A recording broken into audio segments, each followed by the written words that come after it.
अशा 73 घरांना पालिकेनं नोटिसेस पाठवलेल्या आहेत। नाशिक महानगरपालिकेनं घरधारकांना या नोटिसेस दिल्या। खबरदारी म्हणून घर रिकामी करण्याच्या सूचना देण्यात आल्या। पावसाळ्यात धोकादायक घरं कोलमडणं, पडणं, भिंती कोसळणं असे प्रकार घडण्याची शक्यता आहे। वित्तहानी किंवा जीवितहानी होऊ नये यासाठी पालिकेनं धोकादायक घरधारकांना घर रिकामी करण्याचं आवाहन केलंय। किशोर बेलसरे आपले प्रतिनिधी आपल्या सोबत जोडले गेले आहेत। किशोर, काय अधिकचे अपडेट्स द्याल? नाशिक जिल्ह्यामध्ये मागील वर्षीपासून सौरभ ऑगस्टमध्ये जास्तीत जास्त पाऊस पडत आहे। आपण बघू शकतो संपूर्ण महाराष्ट्रात मोठ्या प्रमाणात पाऊस होत आहे, परंतु नाशिक जिल्ह्यामध्ये केवळ आतापर्यंत 40% धरणं भरली आहे। परंतु नाशिकचं जे शहराला पाणी पुरवठा करणारं गंगापूर धरण हे 60% भरलेलं आहे। म्हणजे आता जर पाऊस झाला, मागच्या वर्षी पाऊस ऑगस्ट मध्ये मोठ्या प्रमाणात पडला होता आणि हा पाऊस पडल्यानंतर नाशिकच्या गोदावरीला मोठ्या प्रमाणे पूर येतो।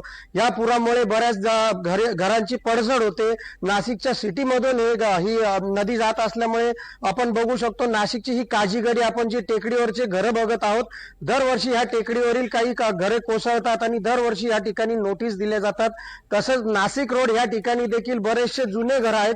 73 घरांना देखील नोटिसा देण्यात आलेल्या आहेत।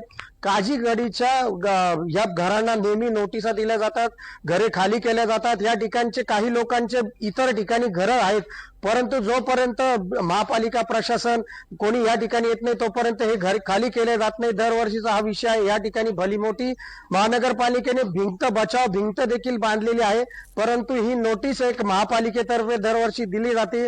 माळींसारखी दुर्घटना होऊ नये म्हणून महापालिका एक फक्त नोटीस देते, मात्र ठोस कारवाई देखील करत नाही। कुठे कुठे महापालिकेचं देखील प्रशासन नोटिसा देऊन मोकळा होतात।